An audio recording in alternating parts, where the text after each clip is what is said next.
요한복음 15장 잘 아는 내용인데 예수님은 아주 선명한 비유로 그분과 우리의 관계를 말씀합니다.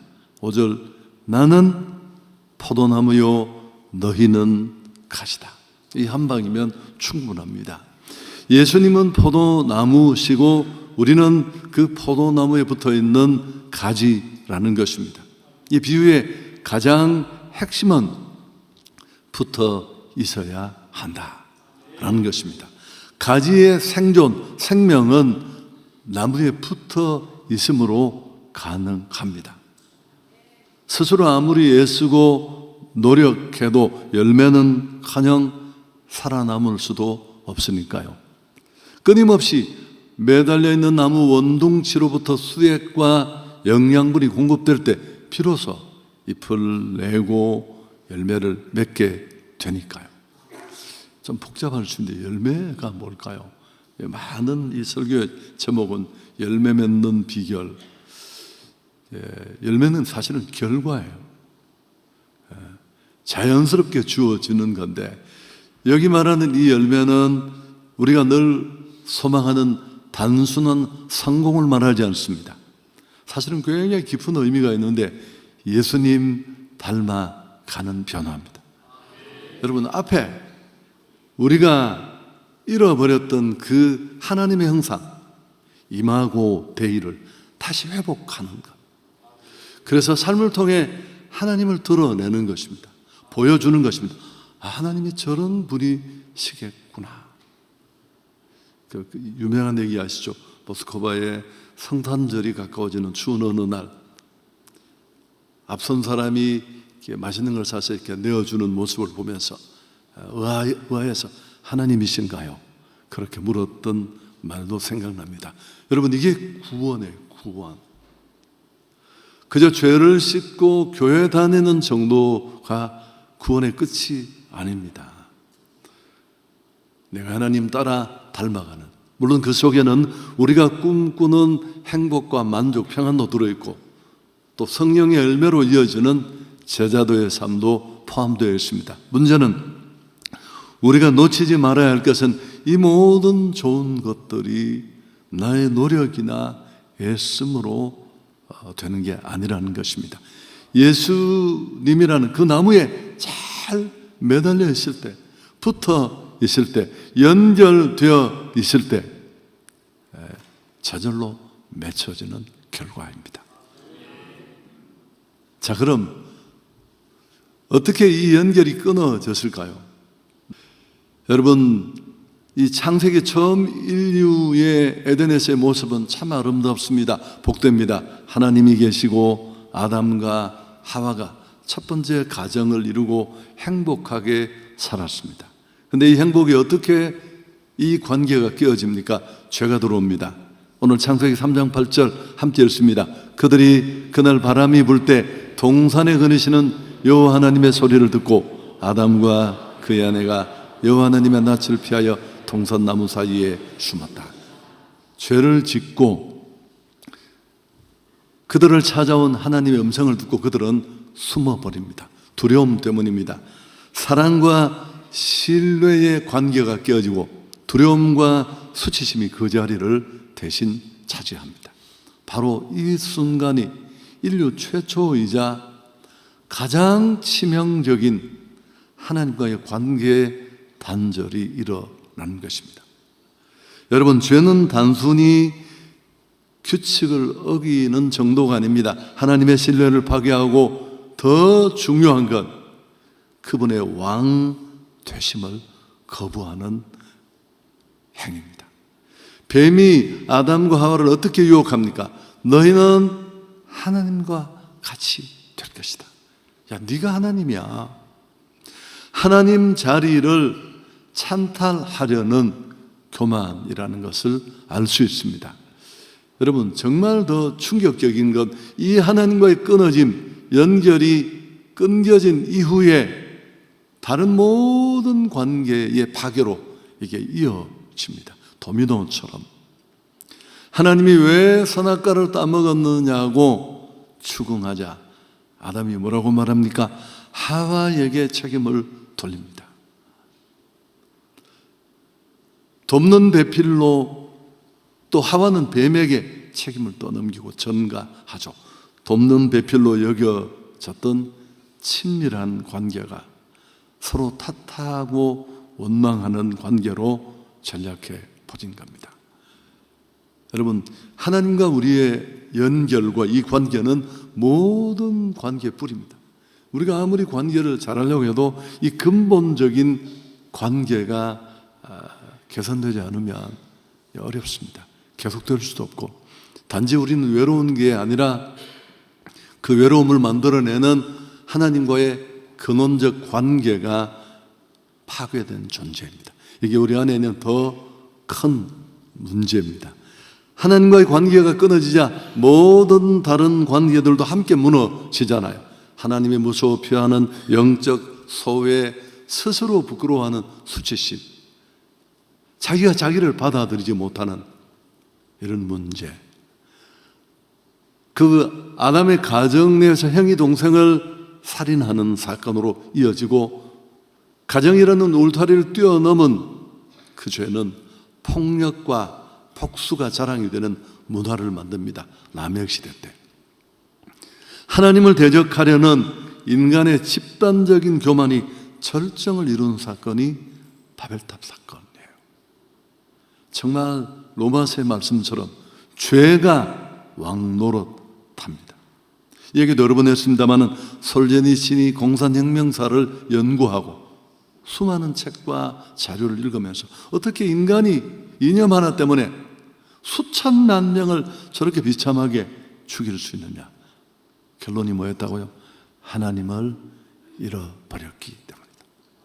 여러분, 인간이 하나님이 없고 내가 하나님이 되면 무슨 짓, 어떤 짓이든지 할 수 있습니다. 먼저 못할지 몰라도. 여기서 정말 감사한 일은 하나님은 다시 찾아오십니다. 범죄한 인간에게 첫 질문이 뭡니까? 창세기 3장 9절에 내가 어디 있느냐. 이 아예카라는 히브리어는 단순히 위치를 묻는 질문이 아닙니다. 모든 것을 아시는 하나님이 그걸 몰라서 야, 너 어디 있어? 그렇게 물은 게 당연히 아니죠. 사실은 잃어버린 자를 찾는 아버지의 안타까운 외침입니다. 너와 나의 관계가 왜 이렇게 삐뚤어졌냐? 도대체 너와 나 사이에 무슨 일이 생겨서 오늘 이 지경이 된 거냐? 하나님은 심판하시기 전에 먼저 찾아오셨습니다. 관계 회복을 원하셨거든요. 여러분, 우리는 하나님과의 관계가 끊어지고 단절되어 버려서 스스로 그분 앞에 나갈 수 있는 힘이 없습니다. 근데 하나님이 직접 찾아오셔서 그 연결 통로를 열어주셨는데 바로 그의 아들 예수 그리스도의 십자가 사건입니다. 예수님은 십자가 위에 매달려서 나의 하나님, 나의 하나님, 어찌하여 나를 버리셨나이까 절규하셨잖아요. 예수님은 인류의 모든 죄를 짊어지시고 하나님으로부터 완전히 단절되심을 경험했습니다. 하나님도 그를 외면했는데 왜 그랬을까요? 여기 정말 대단한 결과, 이유가 있는데 바로 우리를 하나님과 다시 연결시키기 위해서였습니다. 아멘. 예수님은 그분의 그런 단절을 통해 우리와의 연결이 가능하게 된 것입니다. 자, 오늘 이 말씀을 받고 다시 한번 요한복음 15장의 말씀이 어떤 의미로 다가오는지 우리 15장 5절을 함께 읽습니다. 나는 포도나무요 너희는 가지라. 그가 내 안에 내가 그 안에 거하면 사람이 열매를 맺나니 나를 떠나서는 너희가 아무것도 할 수 없습니다. 나는 포도나무요 너희는 가지라. 그가 내 안에 내가 그 안에 거하면 사람이 열매를 맺나니 나를 떠나서는 너희가 아무것도 할 수 없습니다. 정말 우리가 기대하는 그런 열매를 맺으려면 어떻게 해야 될까요? 하나님의 형상을 회복하고 세상에 하나님을 드러내고 또 하나님이 기대하시는 선조적 삶을 사는 사람으로 살아가려면 너무 뻔한 그 결과이겠지만, 첫 번째, 나는 아무것도 할 수 없는 가지라는 사실을 한순간도 잊어버리면 안 돼요. 여러분, 쉽지 않은 일이에요. 가지의 특징이 뭐라고 했습니까? 스스로는 존재할 수 없습니다. 아무리 굵고 튼튼하고 아름답고 매끈한 가지라도 나무에서 딱 잘려 나가는 순간 그건 그냥 나무 토막이고 장작에 불과합니다. 매달려 있을 때 열매 맺을 수 있고 나무다움을 보여줄 수 있지만, 여러분, 이게 우리의 정체성입니다. 우리는 스스로 생명을 만들어낼 수 없고 거룩해질 수 없고 선한 열매를 맺을 수 없고, 신앙생활이 힘든 이유는, 신앙은 쉬울 수 있어요. 교회 다니면 되니까. 가끔씩 나와서 몸을 그 공간에 그 시간에 두고 나왔다는 거 보여주면 되니까. 근데 뒤에 생활이 붙으면 달라져요. 신앙생활은 하나님과 함께 하는 거거든요. 힘든 이유가 뭘까요? 내가 그저 나무에 매달려 있는 가지라는 사실을 우리는 자주 까먹습니다. 기도하고 애쓰고 노력하는 것 참 귀한 일이지만, 그러나 열매 맺게 하시는 분은 하나님이신 줄 믿습니다. 농부가 씨 뿌리고 김 메고 피 뽑고 물 대고 생쇼를 하지만, 신명기에 뭐라고 했습니까? 하나님이 이른 비와 늦은 비라는 두 번의 결정적인 비를 제때에 또 충분할 만큼 씨앗이 뿌리를 내리고 수수의 열매가 익을 만큼 총량이 주어지지 않으면 농부의 모든 수고는 꽝이에요.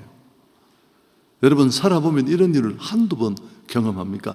될 것 같고 되는 것처럼 보였고 되었어요. 돌아보면 아무것도 없어요. 허망함만 한가득 남아 있습니다. 참, 정말 이게 되겠나 싶은데, 그래도 주님이 열어주신 길이라서 한 걸음 한 걸음 불평하며 투덜대며 갔는데, 가보니까 그게 정말 괜찮은 길이고, 어떻게 내게 이런 은혜가 주어졌을까 싶은데 너무너무 많아요.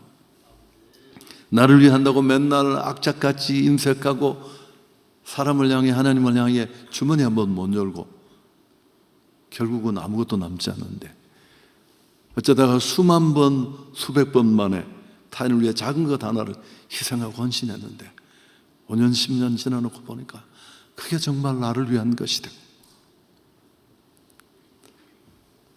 여러분, 우리는 그 어떤 것도 내 힘으로 무언가를 만들어 내려는 순간 그건 종교적 열심이 되고 결국 지치고 아무것도 열매 맺지 못할 겁니다. 두 번째, 내가 가지라는 걸 절대 잊어버리면 안 돼요. 그리고 누가 나를 막 이렇게 스포트라이트를 비추고 칭찬하더라도 나는 가지입니다. 분명히 밝혀야 돼요. 두 번째, 내가 가지라는 걸 알았다면 유일한 생명의 근원 되신 주님께 찰싹 달라붙어 있어야 될 줄 믿습니다. 오늘 그 내용을 요한복음 15장은 앞부분에서 예수님 안에 거한다, 이런 다른 표현을 썼습니다만은, 거한다는 뜻은 그곳을 집으로 삼고 사는 것입니다. 언제나 주님을 바라보고 인정하고 의식하는 삶을 말하죠. 일상의 삶 속에서 매일 주님과 인격적으로 교제하는, 너희를 불러 그의 아들 예수 그리스도 우리 주와 더불어 교제케 하시는 하나님은 미쁘시다. 그래서 우리는 그 말씀에 귀를 기울이고 또 그분 앞에 내 얘기를 들려드리는 기도로 끊임없이 연결되어 있어야 합니다. 그래야지만 그분의 은혜와 도움을 받을 수 있습니다. 그럴 때 그분의 생명의 수액이 내 삶 속으로 흘러 넘치게 됩니다. 이번 그 말씀 축제에 참 저는 감사했던 게, 제가 저기 앉아서 이렇게 가끔씩 뒤를 싹싹 돌아보거든요. 목사님, 그 강사만 어려운, 제가 어렵다는 거 아시죠? 많이 와도 걱정, 적게 와도 많이 와도 걱정하는 이유를 아시겠습니까? 그럼 혼자 잘 연구해 보십시오. 근데 성도들의 그 말씀 먹는 소리가 들렸습니다. 마치 엄마가 힘들지만 직장을 마치고 돌아와 그 피곤함 속에 몇 가지 반찬으로 밥상을 차려주고 아이들이 먹는 소리를 들을 때 내가 먹는 것만큼 행복해하는, 저도 많이 먹었습니다만 여러분의 살찌는 게 보였습니다. 근데 그렇지 않은 분도 계시잖아요. 뭔 배짱인지. 그리고 기도의 무릎을 굳게 세워야 할 줄 믿습니다. 제가 기도에 관한 설교를 많이 했는데, 그 기도가 무엇인지를 보여주는 가장 좋은 구절이 있습니다. 기도는 우리의 무능과 하나님의 전능을 연결하는 염줄이다. 와, 너무 멋지지 않나요? 지난주에 어떤 분이 그러더라고요. 책 중에 최고의 책은 산책이래요. 산책. 그러면서 멋있잖아요. 이게 훨씬 멋있지 않습니까? 여러분, 우리는 아무것도 없어요. 여기 라벨이 뭐라고 붙어있지만 그건 내가 붙인 라벨이 아니에요. 의미 있는 것도 아니고. 아무리 약한 자라도 무릎 꿇는 것을 볼 때 사단은 벌벌 떱니다. 하나님과 연결되고 그 무능과 한계를 뛰어넘는, 힘으로도 능으로도 할 수 없는 주의 은혜가 우리 가운데 임할 줄 믿습니다. 여러분, 사실은 기도 자체가 중요한 게 아니라 기도하는 이유, 무릎 꿇는 정신이 중요합니다. 기도 속에는 어떤 내용이 들었습니까? 내 힘으로는 살 수 없습니다. 하나님, 나는 가지에 불과합니다. 지금까지 내가 이룬 그 많은 것들은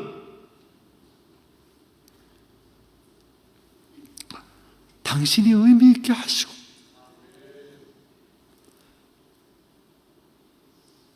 은혜가 필요합니다. 여러분, 기도하면서 두 종류의 사람으로 나누어져요. 기도하면서 점점 꼬라지가 나빠지는 인간도 있어요. 차라리 새벽기도 안 나오고 40일 금식 안 하는 게 나을 뻔했어요. 그게 자랑이 되고 내 의가 되고 내 교만이 되고, 하나님은 그와 함께 할 수 없습니다. 그러나 기도하면서 점점 좋아지는 사람은 주님은 더 커지고 나는 더 작아지고. 여러분, 여기 중요한 키가 들어있는데요, 하나님과의 우리의 연결을 끊어놓고 관절을 끊어냈던 그 가장 임의고 대의를 잃어버리게 만든 가장 큰 원흉이 뭡니까? 죄입니다. 죄. 근데 죄 중에 어떤 죄가 가장 큰 죄일까요? 간음, 도둑질, 살인? 아니요. 그 죄도 무서운 죄고 극악한 죄지만 교만의 죄입니다. 지금까지 은혜로 살았는데 나는 은혜 없이도 살 수 있다고 착각하고,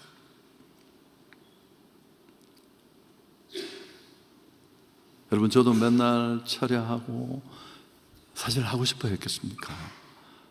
죽을 것 같으니까 교회 와서 이불 지어놓고 그렇게 않고는 살 수가 없었어요. 형편 좋아지고 먹을만 하고 누릴만 하니까 자기가 한 줄 착각하는 겁니다. 그리고 슬그머니 그 하나님의 자리에 내가 앉아서 나의 내일은, 나의 미래는 내가 경영할 수 있어. 이번에 우리 예지 목사님 오셔서 둘째 날인가 새벽에 그 어린아이와 같은 모습이 되어야 된다라고 얘기하면서 설명을 참 잘하신 것 같아요. 우리는 어린아이 하면 순수함, 어린아이가 순수합니까? 그것도 조사해 봐야 돼요. 어제 손주가 제 방에서, 제가 할아버지로서 한 번은 이 손주와 또 뭘 한번 사러 가야 되겠다. 그래서 제가 데리고 딱 슈퍼에 갔더니만 골라라 그랬더니 제일 먼저 이만한 상자를 손으로 딱 잡고 딱 들고, 그래서 내가 이야 세구나. 또 다음에 또 하나를 잡고 탁.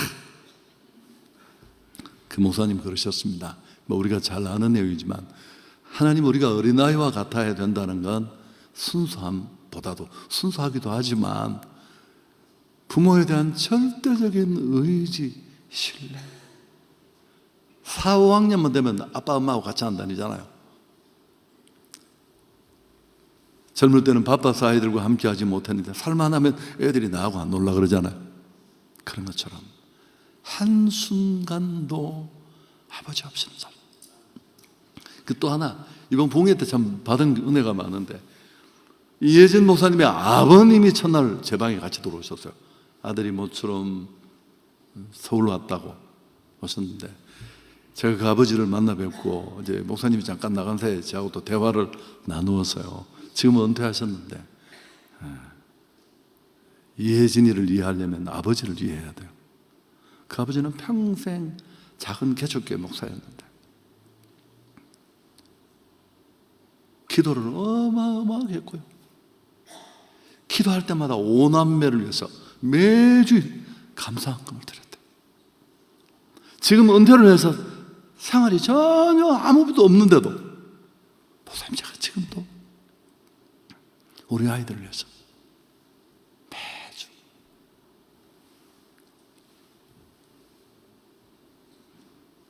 하나님은 겸손한 자에게 은혜를 베푸십니다.